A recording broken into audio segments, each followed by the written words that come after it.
ajalnya, baik dia bahagia, sa'id atau syaqi. Kemudian sahabat kan ada yang nanya itu.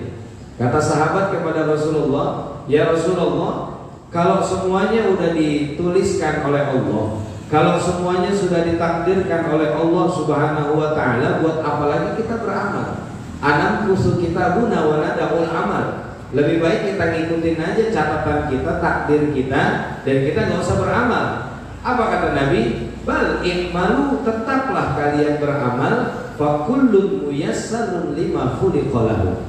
Karena segala sesuatu itu akan dimudahkan sesuai dengan penciptaannya.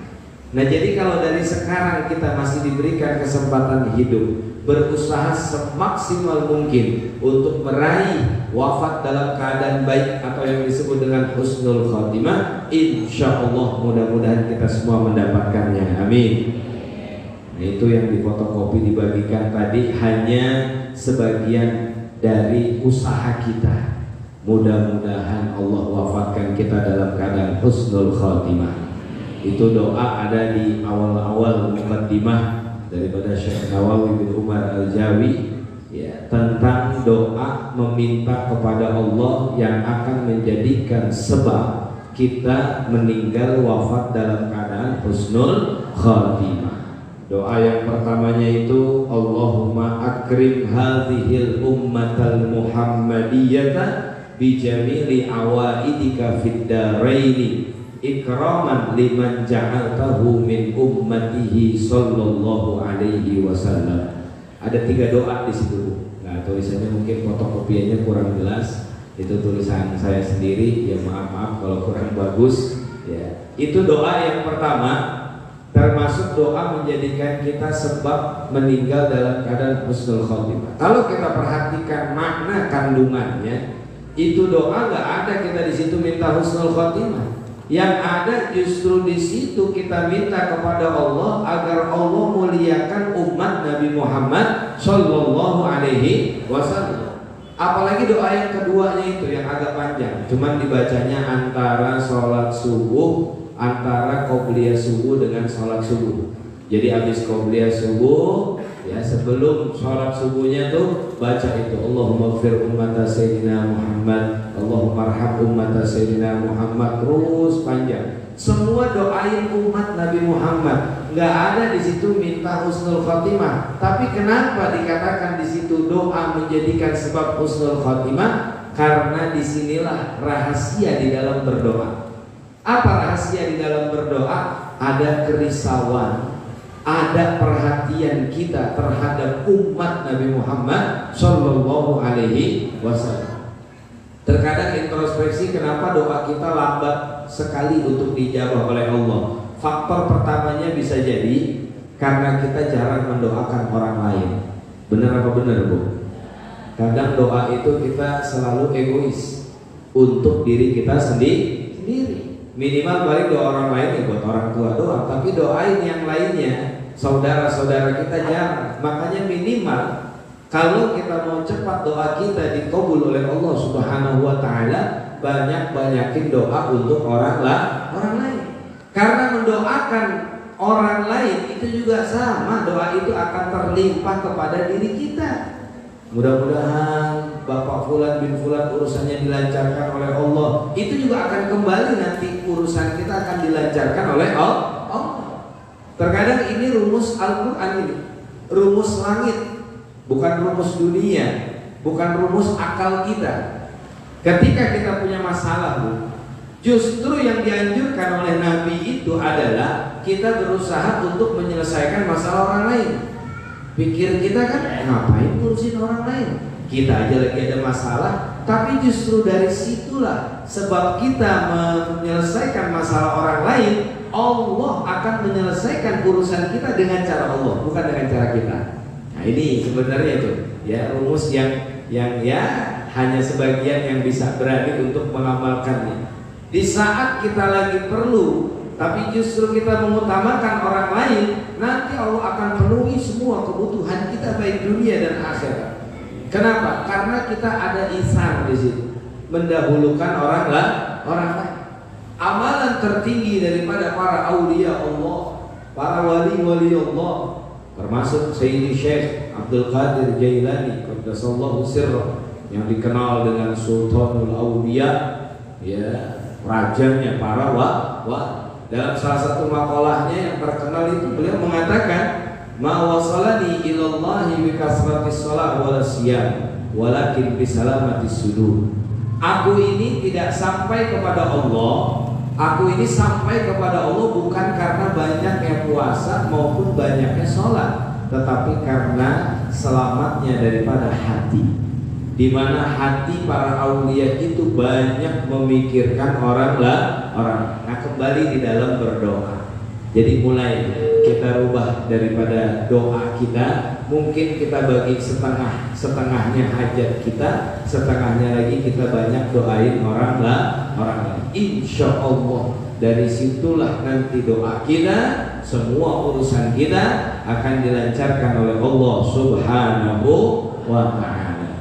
Makanya ini sebagai target utama kita, wafat dalam keadaan husnul khatimah. Husnul khatimah sendiri di dalam beberapa kitab dikatakan bahwa maknanya ketika seseorang meninggal dunia atau terlepasnya ruh dari jasad kita dan dia dalam keadaan mentauhidkan Allah, maka itulah yang sebenarnya husnul khatimah.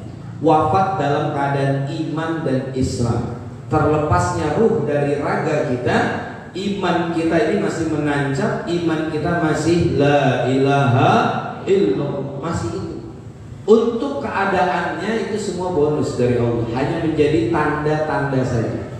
Maka sebenarnya husnul khatimah itu tidak diketahui kecuali Allah dan dirinya sendiri. Oh, kalau begitu gampang dong, kata siapa gampang? Di dalam kitab Tazkiratul Qutubi dijelaskan, orang yang sedang sakaratul maut dia berjuang. Sebab kenapa? Akan ada godaan-godaan daripada syaitan yang mengajak dia untuk keluar dari agama Islam. Na'udzubillahi min dzalik. Jadi orang lagi sakaratul maut itu, ya, nanti datang setan. Bahkan setannya itu, iblisnya itu ala surah, atas gambaran atau menyerupai orang yang kita taatkan atau kita taati waktu di dunia.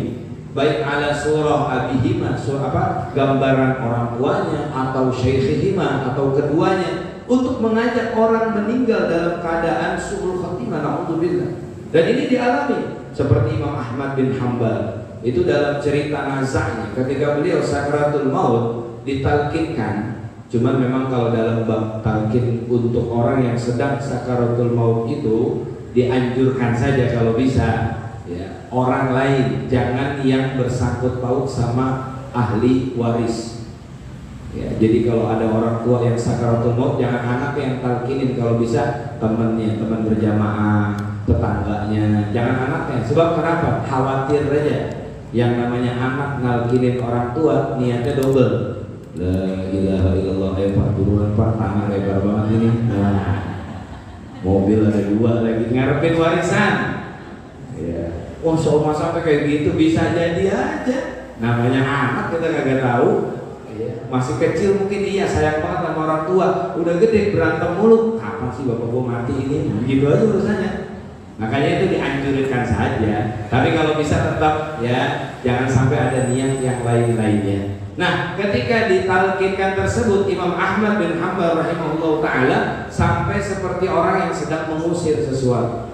Setelah itu baru beliau masih bisa berdialog sebelum meninggal. Beliau bercerita, tadi datang syaitan mengajak aku, ya Ahmad, mut Yahudiyan, mut Nasraniyan, ayo mati dalam keadaan Yahudi, mati dalam keadaan Nasrani, sampai begitu. Na'udzubillahi min dzalik. Makanya Allah bikin kalimat tauhid, miftahul jannah, dengan huruf-huruf yang terkandung di dalamnya itu huruf yang mudah untuk kita ucapkan, nggak perlu menggerakkan bibir, nggak perlu menggerakkan bibir. Coba ibu baca la ilaha illallah itu cuma lidah doang, la ilaha illallah, la ilaha illallah. Kenapa? Karena Allah tahu bahwa nanti ketika sakaratul maut begitu beratnya, begitu susahnya. Jangankan menggerakkan tubuh, menggerakkan bibir saja sulit.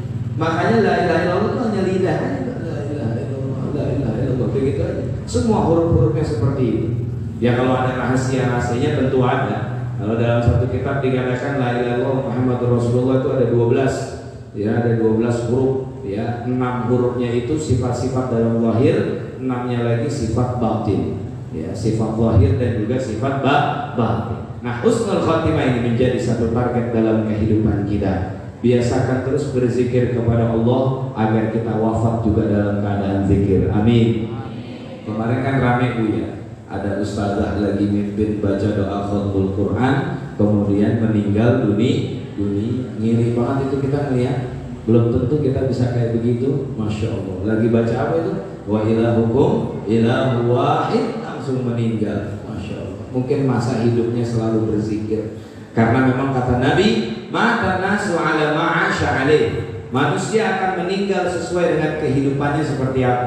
Hidupnya sering zikir, insya Allah meninggalnya lagi zikir. Amin. Hidupnya rajin sholat, insya Allah meninggalnya lagi sholat. Amin. Hidupnya sering mancing, matinya lagi mancing. Amin. Allah tobat untuk mancing.